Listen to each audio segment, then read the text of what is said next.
Bienvenue au cours d'études documentaires, aujourd'hui dessiné au stylo à billes. Alors, matériel, il vous faudra de stylo à billes, type bic, de crayon, une gomme, pour faire des tracés un petit peu corrects et ne pas se lancer tête baissée. Très simplement, il y a deux types de stylo à billes. Il y en a qui sont un petit peu épais et d'autres beaucoup plus fins. L'un comme l'autre font l'affaire. C'est à vous de choisir votre outil, celui que vous préférez. C'est un outil qui est fait pour écrire et qui est par là même excellent pour faire des tracés droits. De ce fait, vous allez pouvoir travailler les hachures et les courbes.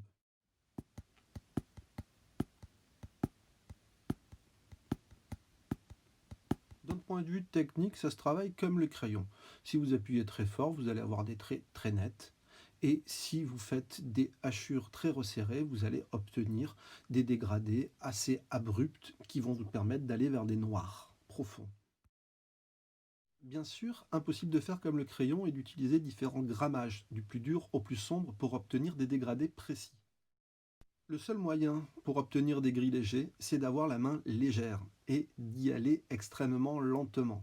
Il ne faut pas appuyer comme une brute, mais laisser petit à petit apparaître justement les zones d'ombre sans appuyer.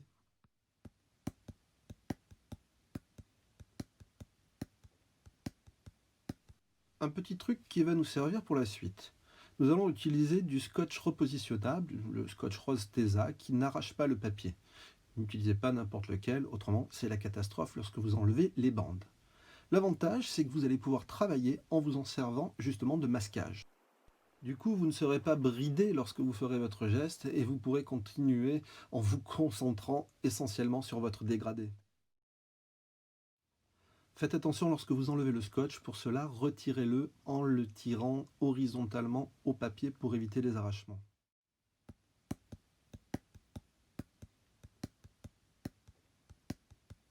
Aujourd'hui, nous allons nous exercer à partir d'un détail d'un tableau d'Antonello de Messina appelé Ecce Homo. Ce détail représente un petit morceau de papier peint en trompe-l'œil où vous pouvez lire Antonellus de Messina me pinxit, ce qui veut dire en d'autres termes Antonello de Messina m'a peint. En fait, c'est la signature de l'artiste. Pour commencer, effectuez une ébauche au crayon sec, sans trop appuyer, où l'on pourra voir le texte et les contours. Ensuite, tracez le texte au crayon, en appuyant plusieurs fois si nécessaire. À partir de là, c'est parti. Vous commencez à tracer les principaux axes sur lesquels vous allez pouvoir appuyer vos ombres. Certains traits peuvent être marqués un peu plus fort car vous savez que vous allez placer des ombres beaucoup plus fortes, soit presque des noirs profonds. Travaillez vos dégradés tout doucement, sans trop appuyer. Il faut surtout avoir la main légère car il n'y a pas de retour en arrière. La moindre erreur peut être fatale. Au plus vous allez appuyer, au plus ce sera sombre et vous ne pourrez pas éclaircir par la suite. Vous serez obligé à chaque fois de faire toujours plus profond. Donc prenez votre temps, ne soyez pas pressé et vous verrez, ça devrait bien se passer. Comme nous l'avons vu, nous pouvons toujours nous aider d'un scotch qui va nous permettre justement d'avoir des dégradés plus légers ou des ruptures plus nettes au niveau des ombres.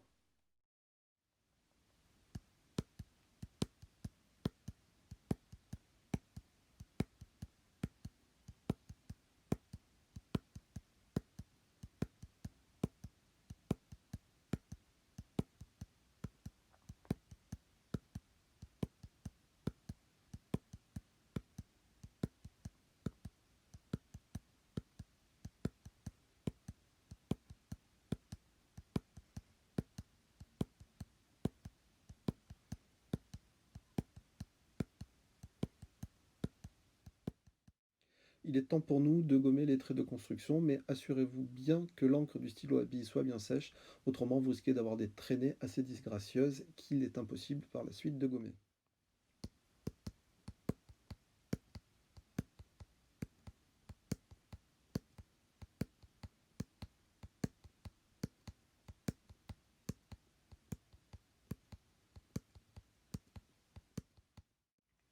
Comme vous pouvez le voir, il ne faut pas être pressé.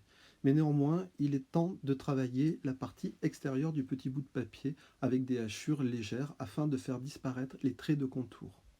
En effet, il est important de ne pas les préserver. C'est ce qui vous donnera un effet de réalisme, surtout en ce qui concerne une étude documentaire où l'on va s'attacher à un effet de trompe-l'œil.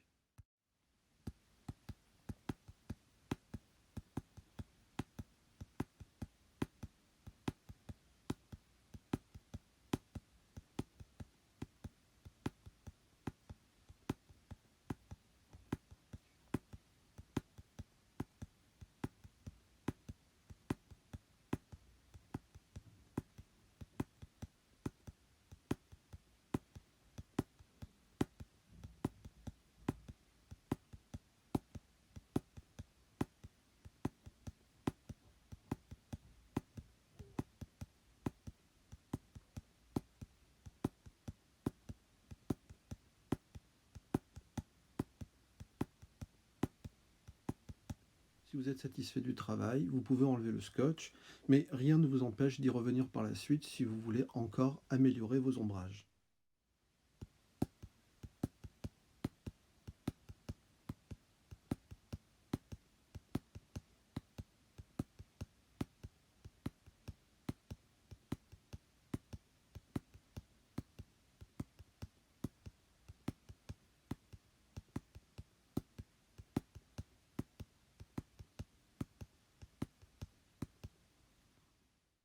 Si vous le souhaitez, toujours le même procédé, vous pouvez continuer des effets d'ombrage qui vont encore donner un effet de trompe-l'œil accru.